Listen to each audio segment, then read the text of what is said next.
7 বছর ধরে বন্ধ থাকার পর আবারও চালু হচ্ছে দেশের তৃতীয় বিভাগ কোয়ালিফায়ার ক্রিকেট টুর্নামেন্ট। মিরপুর শেরে বাংলা ক্রিকেট স্টেডিয়ামে বৈঠকের পর বাংলাদেশ ক্রিকেট বোর্ড এই সিদ্ধান্তের কথা জানিয়েছে বিসিবি।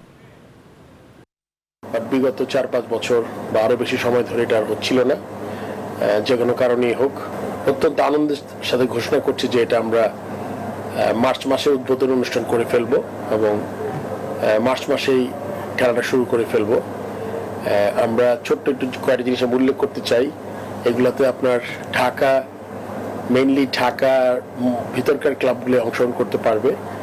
কর্পোরেট অফিস, আপনার একাডেমিগুলোকে আমরা এটা থেকে আলাদা করেছি, কেন ওরা আলাদাভাবে টুর্নামেন্ট করে।